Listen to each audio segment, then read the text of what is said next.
Lina, thank you so much for joining me. I'm really excited for this. We were just talking about, I was just mentioning that you're a yoga teacher, and obviously I'm trained in it as well. I really want to get on to that. But how have you been over the last few weeks? I'm seeing on the news, actually just now, I've just seen that the vaccine has just been released into the UK. I'm over in Australia, but I've just got a message from my mum going like, the vaccine is coming. And how's things been for you sort of over the last sort of, are you locked down heavily at the moment where you are? So we just came out of lockdown this morning, or last night, midnight. So I'm hoping to just go out to like a restaurant tonight. Wow. Yeah, the second lockdown was a lot easier than the first one for sure. Mainly because I managed to still train and see my coach and you know, just kind of keep a sense of normality. Whereas the first lockdown, it was like everything changed. It was I was just starting to really get into yoga teaching. So I was in studios in the city, and you know, going to training in the morning and then teaching in the evening, and then suddenly it was like nothing, no training, no teaching, just stay at home. And that, I find that quite difficult because I was always out and about ever since, you know, from leaving university. I've always been someone who's out of the house, and then suddenly it was like, no, stay at home. This past month has been okay, and training's been going really, really well. So I'm really, really happy at the moment. Yeah, that's most of the athletes that I've seen that have been locked down. Their struggle has been, I think the initial thing that has been probably a really common theme is that sort of like willingness to go out and do something, just being like having what you love doing taken away from you so quickly. It's almost like getting an injury. It's literally like getting an injury. Like you just feel you're not going to be able to do what you want to do. Let's get into how you got into what you're doing. So hurdle running in general, athletics, just being on the track. Like where did that journey start? And I'll let you start wherever you want to start. So I think like most athletes would say that they've been doing it since like school, you know, your classic school sports day. When I say we, I'm going to refer to this a lot. Me and my twin sister, we pretty much do everything together. So we were lucky enough to be at school in one of the Olympic boroughs. So that's literally the only reason we got into track and field, was that London was coming, the Olympics were coming to London, and so everything in the lead up to the Olympics was based around sports and opportunities for young kids and inspiring and the whole legacy of the Olympics. So when we were about 8 years old or 9 years old, that's when they won the bid to bring the Olympics to London. So we had this massive school sports day. There was like 4 or 5 different schools from the same borough at our school, and we did this, you know, relay, and our team won. And I just remember me and my sister just beating all the boys, and all the kids were like scared of us because they were like those twins. They're the ones to beat. And so like since then we've just found this love for competition and a love for running. And I remember they built this astro pitch at our primary school, and they painted a track on it, and every lunchtime we would race to this track and see how far we could go. We were into distance running back then, and that's pretty much the first memory I remember of running. And we were so fortunate enough, I feel like everything, all the stars aligned for me and my sister to do track and field. We had this Olympian visit our school, and she pointed us out and said, you two need to do track and field, and we were like, okay. And she actually was kind enough to drive us to our local track and introduce us to the local athletics club and the local coaches.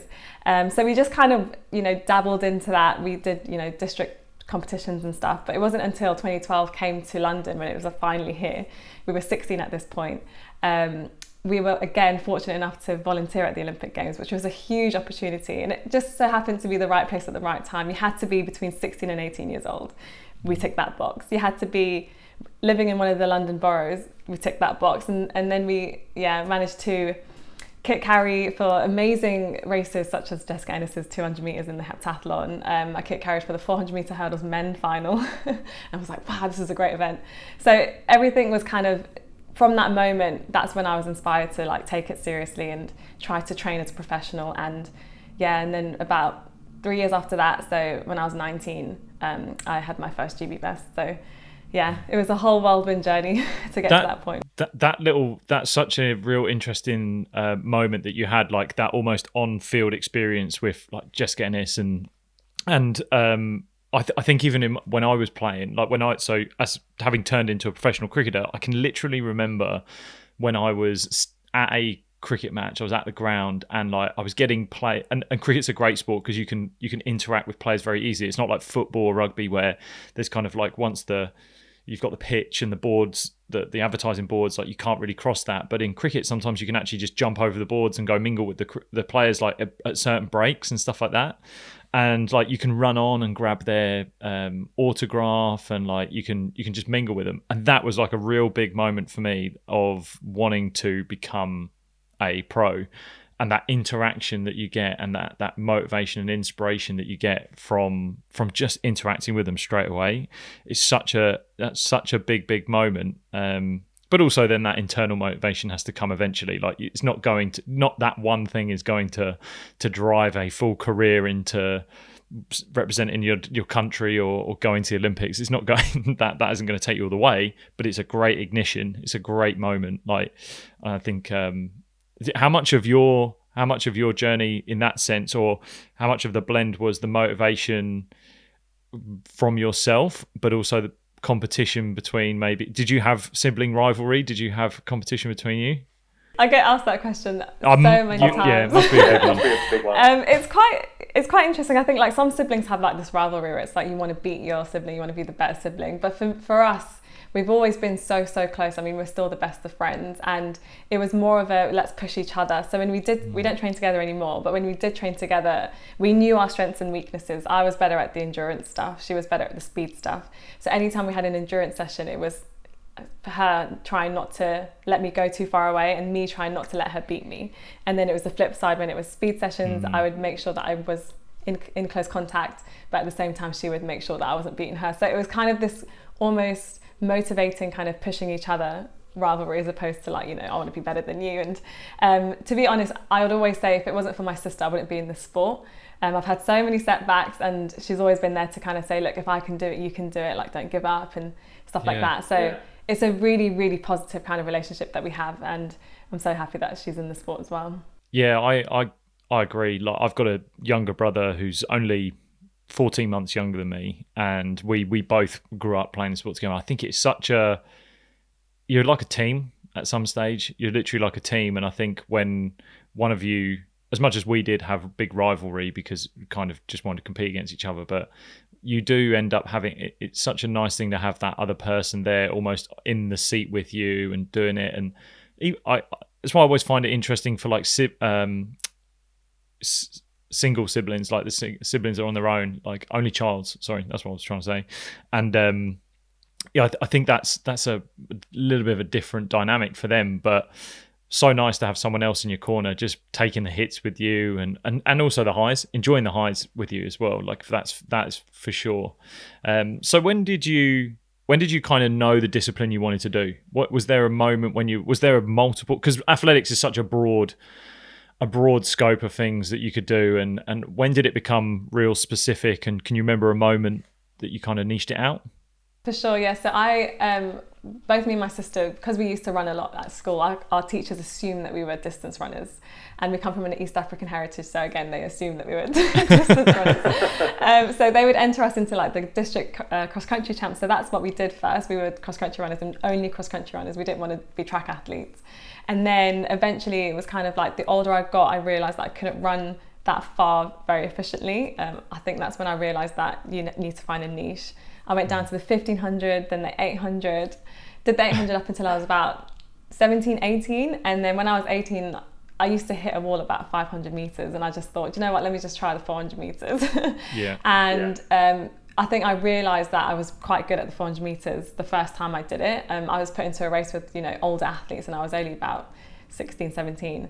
And I beat all of them, and I thought, you know what, that was quite easy. I think I might pick this event. And I went to the European Juniors for the 400 meters, got ill in the final and came last. And it was all these little moments of me, getting quite far in the 400 and then it just falling. And then in 2016, I got sick and tired of doing the 400 meters. I was trying so hard to get this time. I was trying to get like a 52-second run, and I was trying so hard, and it was just, I would get 53.1, 53.2, and it was, and I just thought, no, actually, I lied. It was when I was a junior. Revert to 2015. This was my last year as a junior. I came back from the European Junior Championships, so I came last in the 400 meters, and then I said to my coach, I don't want to do another 400 meters. I'm kind of bored of it. And he was like, well, you know, we've still got half the season left. What do you want to do? And I said, I want to try the 400 meter hurdles. And I had no hurdle training, no like inkling of how to run the 400 meters. I was ranked third in the UK for the 400 meters, and I did one 4 hurdles race and got ranked first. And I just thought, well, here it is. This is my event. Wow. But I was too scared to do it, because I just thought, you hear the 400 meter hurdles is the most brutal event, and I just kept thinking about that. It's the most brutal event. So it wasn't until 2016, at the end of the season, again, I was sick and tired of running the 400 meters. I said, you know what, I'm going to do the 400 meter hurdles. And I think I ran something like 58 seconds with like no hurdle training, and I think that was pretty decent. And then I just thought, yeah, I'm going to do the 400 meter hurdles. But the following year in 2017, I kind of was like, I'm both 400, I'm both 4 hurdles. And then I got injured in 2017 and said, you know what, like I want to do what I enjoy, so I'm going to do the 400 meter hurdles. Yeah. So you said it's the most brutal. Why is that? Why is it disregarded as the most brutal? I disagree with that. So I think the 400 meters flat is the hardest. I think because everyone knows the 400 meters are renowned for that really bad lactic acid that you get at the end of the race. And then they think, oh God, you've got that lactic acid, and then you have to jump as well. But I think it's easier to do the 400 meter hurdles because you're not focusing on the burning feeling in your legs, you're focusing on getting over the next hurdle. And so it's only when you get to the end of the race do you realise how much your legs are burning. So it kind of takes away from the pain. So that's why I think the 400 meter hurdles is easier than the 400 meters. And like, I mean, you don't really ever understand the size of a hurdle until you actually see one and actually how high it is. It seems to grow in size as well the further you get along the race. The first one's like really low and the last one's like really high. Yeah, I can imagine it's like a mountain. How did you like you said you hadn't had any experience in it, but I imagine there is an adjustment in your training that you have to do, and clearly a transferable, as much as there's something that's transferable.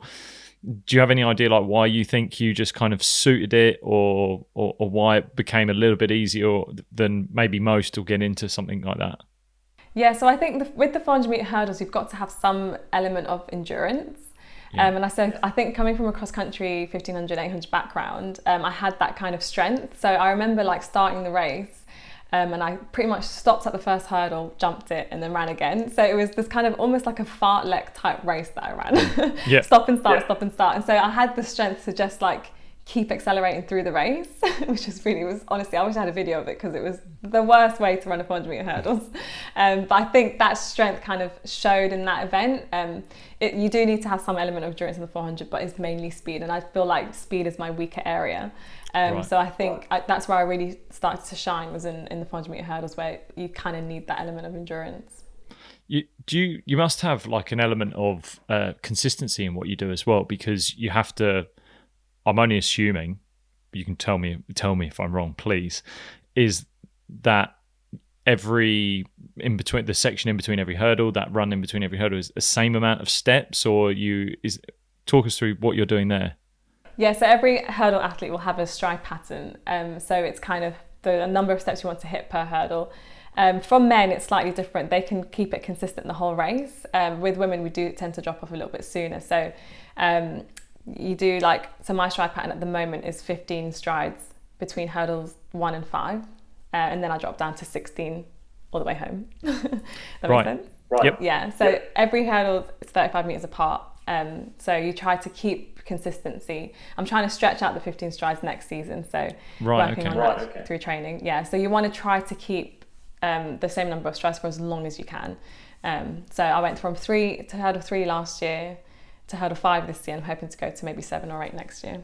So a little bit similar like how swimmers run swim lengths, is they try to take it down strokes. They try and knock off strokes per length. That's quite interesting. So what sort of training are you having to do? You having to focus on the tempo of your running, the height of your jump, your mobility in your hips. Like what sort of stuff is it that's really taking a big focus?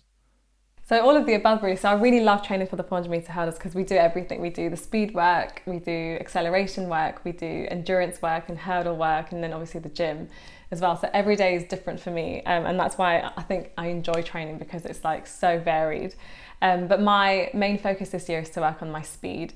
So I'm with a sprints coach for that reason. It's to just get a little bit quicker. My endurance has always been my strong point. So I remember last year watching back all my races, and I'd be like last that 200 and then somehow come second or first at the end. So my endurance, we know, obviously we're still working on it, but it doesn't need too much work. It's the speed that's kind of not allowing me to, number one, get my stride pattern at the start of the race. And hopefully if I can keep that speed, then it should bleed into the endurance quite well. Yeah. And if you miss like your stride pattern, or is that just it done? Is there any way of resurrecting it in a race, in a run, or is it just game over once you've got it wrong? It depends at what point in the race you get it wrong. I remember last year, I think one of my most important races that I did last year, I messed up hurdle 2 and I just knew the race was over. And wow. I think mentally it does screw you over a little bit because you're like, oh damn it, I've messed it up at the start, and then you kind of think, what am I going to do? So you're now thinking through the whole race when you just want to be running the race without thinking. But if it happens towards the end of the run, I think most of the time you can expect your stride pattern to differ a little bit towards hurdle 7, 8 and 9, depending on your shape, what point in the season you're in. So by then, and again, you're running slower towards the end of the race, so you can kind of adjust yourself and get to the line. So it kind of depends, but I try not to let it affect me. I think that race last year really taught me to keep my composure and try to, you know, if it does happen, if you do end up messing your stride pattern, how to recover from that and still have a good race. So you've got essentially a process that you're focusing on before you get going, and what it's about executing that process, I imagine. So you'd practice it a lot in training, so that by the point you get to a race, you kind of just want to go into it and not think at all. You just want to run, you know, race a race. Do you know what I mean? So we drill it a lot in training, and this year I started hurdling a lot earlier than I did last year. I think last year I started hurdling around February. This year I've already started hurdling in November. So we know that my hurdling, again, isn't so much a strong point of mine. So we want to drill that in, make sure it's something that can be thought through when you go into a race. So yeah, a lot to work on in the 400 meter hurdles. Yeah, and then, so what are you doing to prep your mind before you get into the race? Like how are you, or any run that you do? Like where do you get your confidence from in what you do? So it's really weird because in training I'm super confident. I'll go into training with the goal to die. Like I want to go into training, I want to throw up, I want to feel the burn, like all of this. But when I go into a race, I think it's changing now. But last year and maybe the year before, I'd go into a race and think, oh my God, like I'm not ready. You know, these girls have worked harder than me and stuff like that. And so that was where kind of my downfall was, especially in 2019, trying to qualify for the World Championships. I just was thinking too much of what other people were doing. And it ended up being my downfall when it came to the actual championships to qualify for those. So that's one thing that I'm working on, is just working on my own kind of confidence and being, you know, confident in my training, having belief that I've worked hard enough and that I can make it. And it's definitely showing this year as well in my training, and can't wait to compete outdoors. I've decided to skip the indoors season this year. So a long training period, but I'm hoping it'll pay off. So you really get that confidence from your training, from the fact that you feel like you've been there, done it. And do you really work on sort of, overtraining is not, I guess it might be the word, but I don't want to make people think that overtraining is leading towards a burnout. So are you training at an intensity that is harder than the race you're going to be running, or are you just making sure you do enough of that race at the pace you want to do it at, that you feel confident you can perform? Yeah, so training, I think most athletes will say this, is like training is way harder than the races. The amount of lactic that we hit in training is like so high, and it gets to a point where you've worked so hard at training that a race becomes easy. So you kind of want to feel that way. You kind of want to feel like you've worked so hard that, you know, the 400 meter hurdles is nothing. You know, it's a piece of cake. You want it to feel easy. You don't want to go into a race thinking, oh, this is going to be really, really hard. You want to go into a race thinking, yeah, I can do this race. I can get to the full lap. I can get to the finish line and finish strong. That's how you want to feel. So I think training has to accommodate for that. I think you have to train really, really hard and hit a limit that, you know, you haven't really reached before. You want to kind of have that goal every time you go into training, because you want to race feeling good, feeling strong, feeling confident. Yeah. Have you ever gone into a competition where you perhaps haven't felt on top form, you haven't felt at your best, but you've maybe surprised yourself? Yeah. Or how explain that? So actually it was this year. So obviously with COVID and coronavirus and the whole lockdown, I didn't really train properly. It was as soon as we got locked down and we got told that our British Championships would be cancelled, and then obviously the Olympics got cancelled, and there was kind of nothing really to race for. You know, there was no national champs, there was no standard to reach. So I kind of almost stopped training because I just thought, you know what, like there might not be any competitions this year, so why don't I just take this year as like, a mellow year kind of. I feel like there's always some sort of pressure as an athlete, whether it comes from you, whether it comes from your sponsors. I didn't have the Olympic qualifying standard just yet, but I was aiming to do it. So I had that kind of intrinsic pressure on myself. And as soon as it got cancelled, it was like a big relief, because I was like, it was going to be quite hard for me to try and make that standard. I would have had to pull out the race of my life to try and get that Olympic standard. It was far, but it was within reach. So it was kind of like I was in this place where I was like, I am really going to have to find a good race. And then as soon as the Olympics got cancelled, I was like, oh, phew, like I've got an extra year now. So I pretty much stopped training hard, took it quite easy, because I just thought, let me just keep my body ticking over. And then suddenly we got told that the British champs were going ahead, and I just thought, oh, I've got to train now. So I almost kind of like went from like not training and then having like 6 weeks of training up until the British Championships. And at those British Championships, I wasn't expecting to run close to my PB at all. And it wasn't until the British Championships final, and I just went out hard, got my stride pattern, ticked that off, which I hadn't gotten all year, and ended up running 56 seconds, which is close to my PB. And I just thought, wow, like I did that feeling not good, not feeling fast, not feeling strong. But I just went into it with no pressure and just thought, you know what, just go and have fun. And I think that race, I'm so glad that I did it, and did it the way that I did with no training, because now I know that if I do train properly and go into a race feeling prepared, that I have to do something special, because I did it with basically no training. So yeah, that was one of those races where I surprised myself. Do you think you learned anything about the value there of kind of being at ease going in, sort of, and relaxing before you went into the competition? Yeah, for sure, definitely. I think I'm always this kind of person that wants to kind of perform and kind of want to be good, and so I kind of put way too much pressure on myself. I don't think it's coming from anybody else.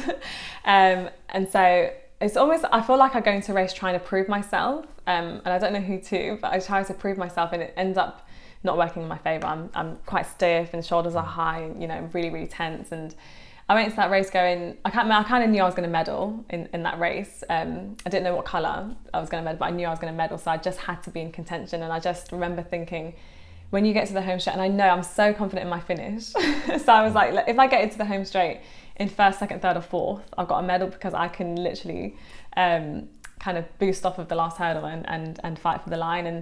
And I just remember just going through the whole race, and my shoulders were so relaxed, and by the time I got to home straight, I was like, yes, this is where we're going to race. Yeah. And it felt so good, honestly, and I was just like, I need to go into every single race exactly like that, because number one, I was confident in my finish in my last 50 meters, and I was just super, super relaxed, and there was no pressure. And even I think next year, if there is pressure, to qualify and things like that, I think I'm going to try and take that same mentality from the British champs this year into next year. Yeah. So I think it's really interesting when athletes lose, like, or they lose that stiffness, that tightness that is there, and almost that preparation that they've had, and then the angst that's built up in them is actually the one thing that's kind of really letting them go. And it's such an important part for an athlete and anyone that's in sport and just in life in general, is just have that ease of relaxing and letting it go. Have you found anything that in particular that really helps you get to that place a little bit better or more consistently? Yeah, so I'm so glad that I found meditation. Yeah, okay. I used to be very, very skeptical of meditation. I was like, it doesn't work and things like that. And it was only when I did my yoga teacher training did I think unlock a key within myself to find this kind of like calm state. And I remember being actually before the British Champs final, being in the warm up, and I kind of give myself 5 or 10 minutes before I go into the call room to kind of just go through my race, sit there, kind of close my eyes. And I just remember sitting there in the warm-up area thinking, yeah, this is your, your biggest race of this year. And then everything kind of switched off. My mind was blank. And I just remember telling myself or asking myself, are you ready? And I just replied to myself, yes, I am. And I kept going, are you ready? I said, yes, I am. Are you ready? Yes, I am. And I kept repeating that mantra. So by the time they said on your marks, and I was on the start line, and it was freezing cold, by the way. The British Champs happened in September, and it was like 14 degrees. And I just remember being on the start line, knowing that I was freezing cold, seeing the goosebumps down my arms. And then again, closing my eyes and going, are you ready? And it goes, yes, I am. And then the starter goes, on your marks. And then I went, you're ready. And I just went on into my blocks. And that for me could only have happened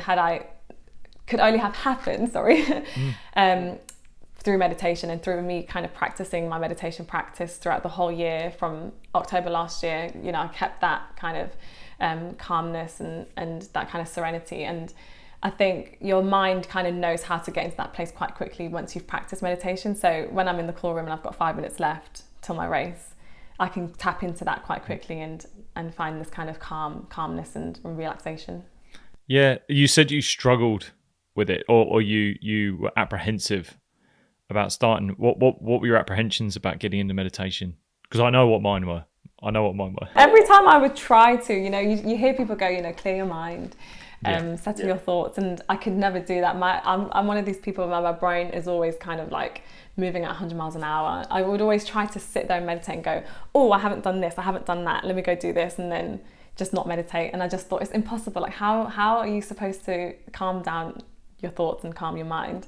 So I just kind of gave up with it. And then only when I was, you know, in the middle of the Himalayas trying to, you know, sit in an empty room and they tell me to meditate for an hour, only then, when I actually didn't have anything to do, you know, I was in the middle of nowhere, did I actually just sit down and just tap into it. And it took a while at first, but then I just remember one day where it clicked and I realized that I was actually meditating. And from that moment, I've always wanted to go back to that state.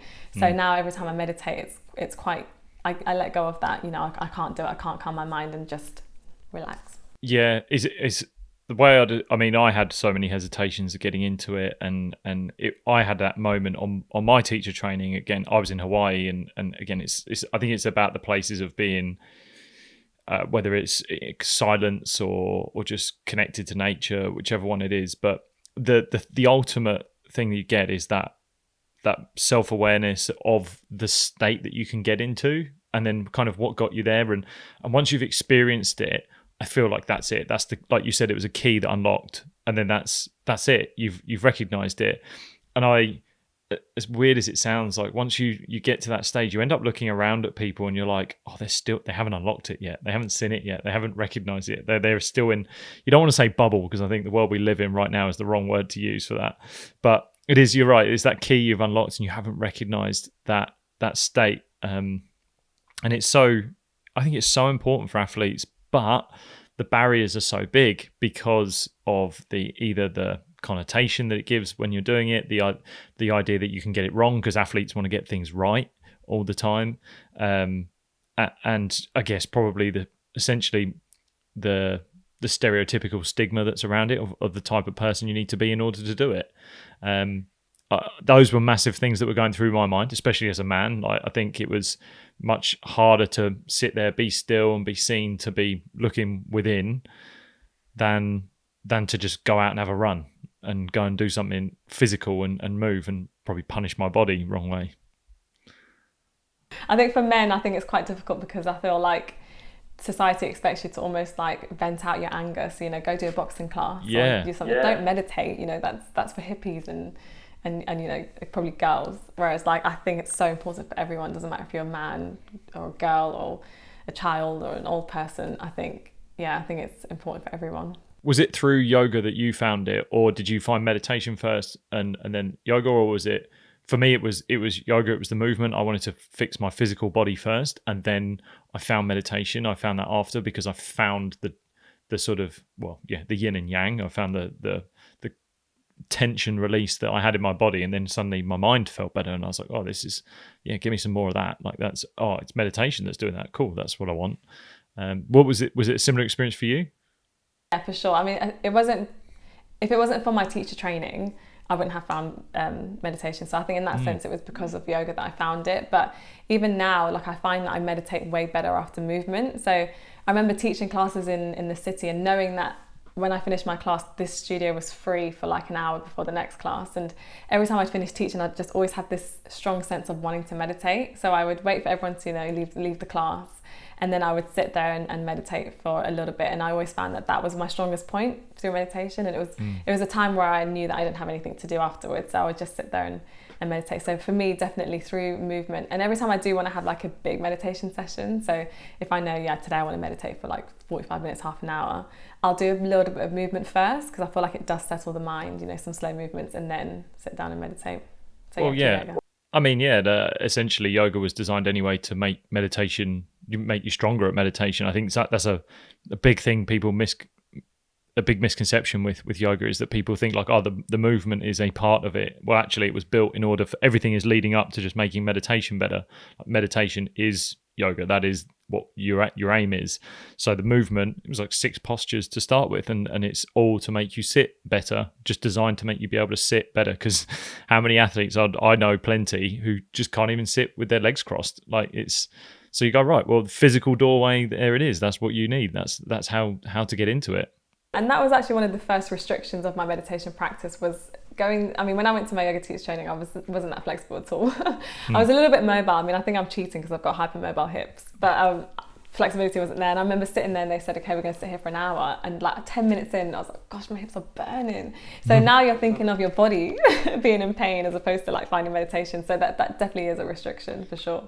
Yeah, I'm pretty keen. I'm keen to eventually try and get myself over to do a Vipassana. Like I've had a few people I know that have done them, and it's just 10 days. For people who don't know, they're 10 days of meditating, just sitting there all day, every day, meditating, just being in silence. And I remember the first person I met who'd done it, and he was just like, it just is an assault on your body and your mind, essentially. Like you don't know when you may break, if you break, but the whole idea is to not to really. But ultimately what you learn in that 10 days is incredible. And I don't know whether I'm ready to go into it, because I may be going into it more from a challenge point of view. I don't know, but I ultimately want to do it because I think I feel like that's seeking something that I want to learn about myself, if anything. And that's what I think, curiosity about learning something about yourself, essentially, whether it's through movement. Like if you might learn something about your body, if you're tight in your hamstrings, you're going to learn that you're tight in your hamstrings. If you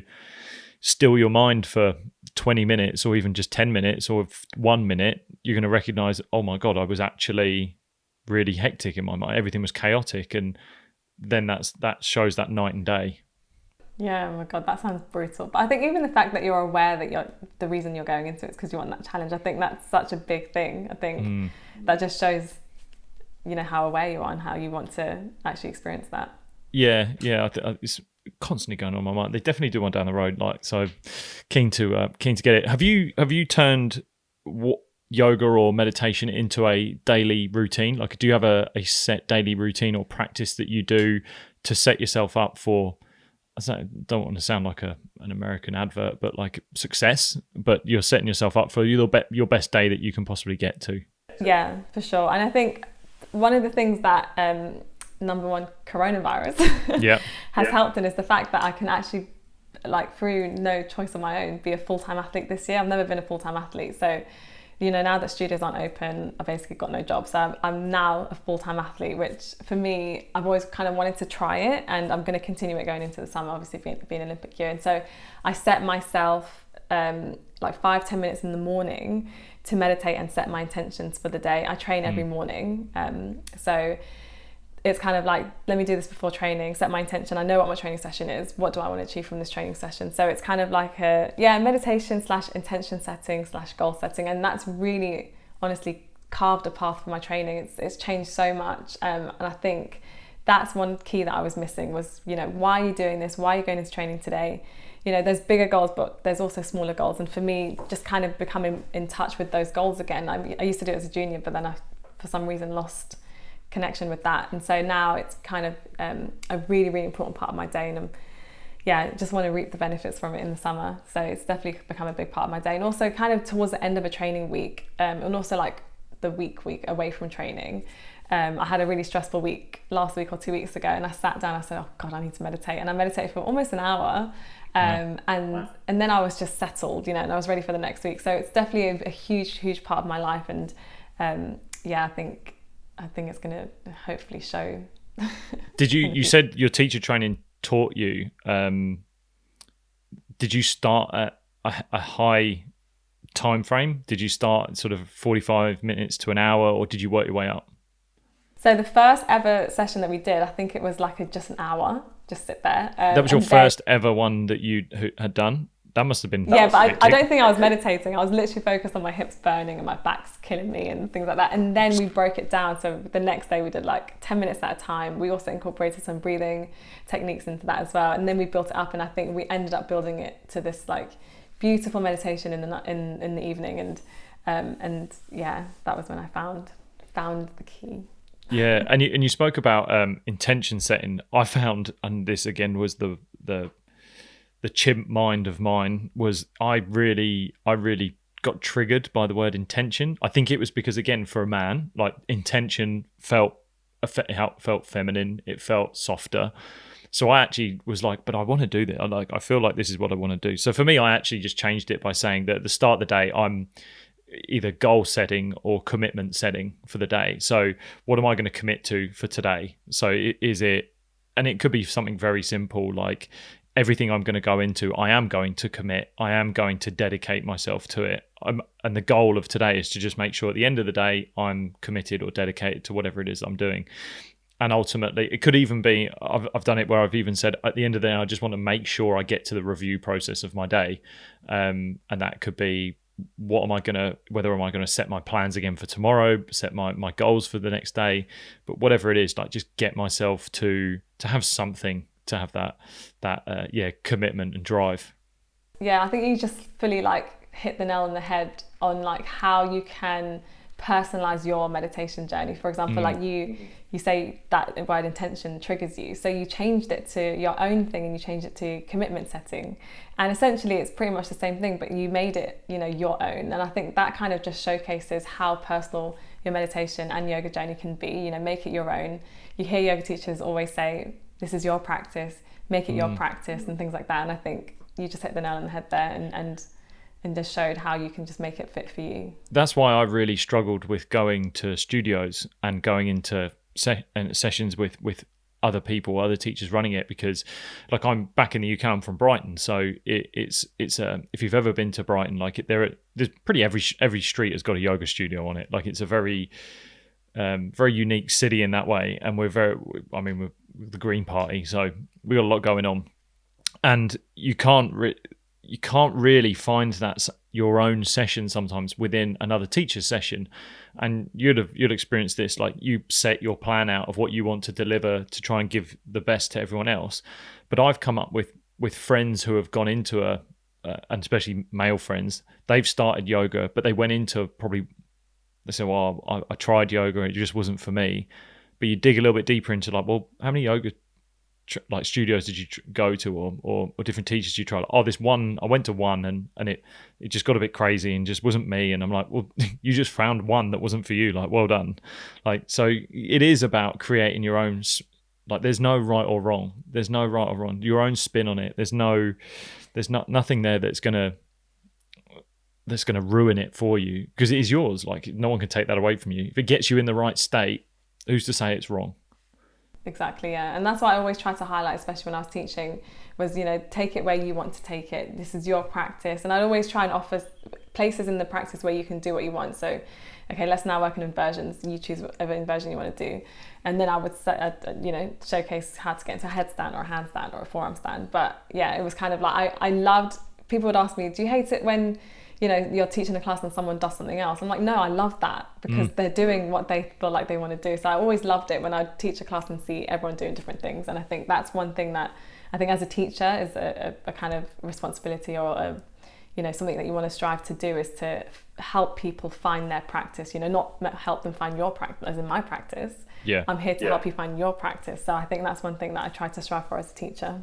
Yeah, I like that. It sounds really nice, actually, because I've been into, I don't know if you've ever done whether it's a Bikram or that style where you kind of it can be quite aggressive, and it can be like they're in its own little world, and I stay away from that, because I like the fact that if you're in a room of people, either everyone's helping each other out, they're looking out for each other, and yeah, that's something that for me is really important with that, and that allows you as if you're delivering something to others, let them talk, let them get through it, however it is they need to find themselves. So yeah, I encourage that. Have you found that it's helped you with any sort of like adversities in what you're doing? If you have any struggles that you're coming up, do you feel better equipped for it, having gone through all this? Through yoga, yes, definitely. So since becoming a yoga teacher, I mean, I've only been a yoga teacher for a year and a half now. No, that's a lie. I've only been a yoga teacher for a year. But even before, I found yoga kind of in 2017. I got a stress fracture at the worst possible time. I was at the European Indoor Championships and then got told I wouldn't be able to compete. It was my first senior vest, and this was like probably like the 50th setback I had felt in the sport. Honestly, it was like I was close to giving up, and I was just like, what? Like, why does this keep happening to me? Like, I keep finding setbacks, and I deal with quite a bit of illness, and then that injury was kind of like just the last straw, and I was just, you know, finding ways. At that point, I obviously couldn't run because I had a crack in my bone, so I was like, okay, let me find other ways to move. Don't really enjoy swimming. Cycling, yeah, is really, really important as a track athlete. Cycling is probably the closest you'll get to running, but again, it's so boring because you're sat there on a bike statically. And then I went to one yoga class, and probably similar to your friend, I hated it. Everyone knew the names of the poses, and I was like, how does everyone know what a pigeon pose is? Like, what? Like, she's shouting out these names, and I think it was quite a slow class. I think it was close to yin, and I still haven't found enjoyment in yin yet. I'm not going to write it off just yet, but I still haven't gotten into yin. And I think it was a yin class I went to, and I just thought, gosh, it's so boring and things like that. And I just was like, oh, I don't want to do it. And then someone took me to a SUP yoga class, which is when you do yoga on the board, yeah. And I loved it. And I just thought, I didn't know yoga could be so different, because the first class I went to was, you know, very slow, very kind of hold these poses. And I was so inflexible. I just remember being in pain. And then suddenly it was like, okay, let's go on top of water and do yoga on a SUP board. And I just thought, okay, like, how else can you find yoga?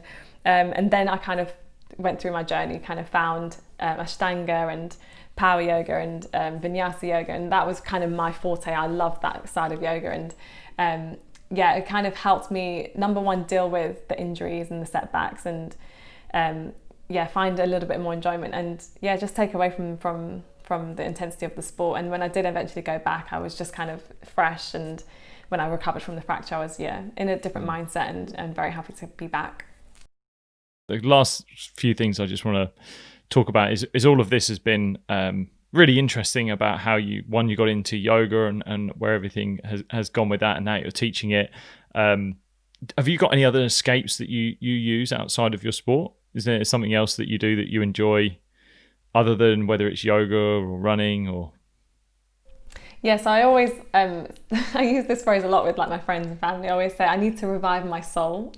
Right. So every kind of month or so, or every 3 weeks, or sometimes towards the end of a training block, because you're always kind of doing the same thing. You know, I wake up, have my breakfast, do my morning routine, and then go to the track. It's like the same thing every single day. So I'm like, okay, I need to do something different. So I remember last year in December, we kind of all stuck in this cycle, you know, routine. I live with my sister and her boyfriend, and I just went, right, pack your bags, we're going to Wales. And I dragged my best friend, dragged my sister, and we just all went. I was like, yeah, we're climbing Snowdon. We started at like 9 o'clock in the morning, and it was freezing cold. And I remember like people coming down the mountain going, you're not going to make it to the top, it's too windy. And I went, nope, we're going to the top. And we got to the top, and like I just remember looking at like everyone that I had taken with me. I looked at their faces, and they all just kind of had this like, yeah, we're really glad that we did this look on their face. And now I try to do that every few months or every few weeks, where, you know, you're stuck in the cycle, especially with lockdown happening. Let's do something different to revive the soul. So for me, it's, you know, go on a big hike, go climb a mountain, or go on like a treetop adventure where, you know, swinging off trapezes, or I took everyone to an escape room recently, which was like a really, really intense experience. Just something that, you know, you won't usually do. I love doing stuff like that. I love adventure seeking. And even last year, I remember my coach gave me a weekend off because we had this really intense blocking. He said, all right, you're taking the weekend off. And I just booked a last minute flight to Rome, and I went to Rome for the weekend came back on Monday. And things like that is very far out there. But for me, that just, just revives the soul, kickstarts it again, and then I'm ready for the next kind of block of my life. Yeah, that's awesome. That's awesome. Obviously, 2020 has been really challenging for athletes, just everyone in general, and we're coming towards the end of it, and really hope that things start to turn around come the new year. Is there any lessons or a big lesson that you felt you've learned this year about yourself that you perhaps didn't know? Yeah, I think one of the main lessons that I've said to myself is you don't have to rush anything. So like I was always this person, and this is probably one of the reasons I didn't get into meditation, was I always thought things had to be done now. you know, I've got this deadline, do it now. I've got to reply to this email, you have to do that now. And same with sport, I need to be successful now. And it was only through coronavirus where the whole world suddenly got put on pause. And then I realized, there is no rush to do anything apart from find a vaccine. But there's no rush to do anything. And I just was like, you know what, if I've got 7-8 messages on my WhatsApp, I'm not replying to them now. I'm just going to take my time, and that kind of helped me settle down and not be too panicky and too stressed. And the same thing with sport. It was kind of like I've always wanted to be successful now, and I think only this year and kind of coming towards the end of last year did I realize actually like your journey might be slower than other people. You don't have to be successful now, but if you're on your way and you know that you are going to get there, there is no rush. And when you're finally kind of happy with that, and that there is no rush to do anything, it's kind of like, hey, yeah, I'm just going to take it day by day and do the best I can today. And and I'm really taking that into training this year. So every week I write down like a quote for the week, and a lot of the quotes have been centered around don't rush your process, this is your process, this is your journey. And I don't think I would have found that had it not been for the coronavirus lockdowns and stuff, where I really got to sit down and just chill and not have to think about rushing anything in my life. Wow, what an amazing place to leave it. Like, Lina, thank you so much for your time. I've seen on your Instagram you've just signed up with Jessica Ennis on her fitness page. Yeah, so she's got a fitness app called Jenice, yeah. And you're teaching yoga on there, which is awesome. Yeah, it's a huge opportunity, and I'm so grateful for it. And yeah, it's been such a good journey so far already. It's only been a few months. So would you have ever thought that was happening back in London 2012? Definitely not. I mean, I remember like she liked a few of my pictures, and I thought, oh, like she's liking my pictures, that's quite cool. And then her team reached out to me and said like, they wanted a yoga teacher, and I had only been teaching for like just a year, and I didn't think that I was going to get an opportunity like that so soon. And yeah, it's been so huge. And I remember like getting her number and texting her. I was like, as if I'm texting the Olympic champion, like this is crazy. I've got her WhatsApp. So definitely a whirlwind journey. And it's crazy how it's come full circle. So it's incredible. Like, it's so amazing how that's happened. Your energy is awesome. Like, I think people are going to love you. So if people want to reach out to you, where's the best place for them to find you? Where do you want to send them? I would say go on my Instagram. I try so hard to respond to every message that I get. So I'm at Lina Runs on Instagram. And yeah, just send me a message and I'll be sure to reply. I'll leave all the links in the show notes. Lina, thank you again for your time. Phenomenal. It's been great. It's been great to chat. Cheers.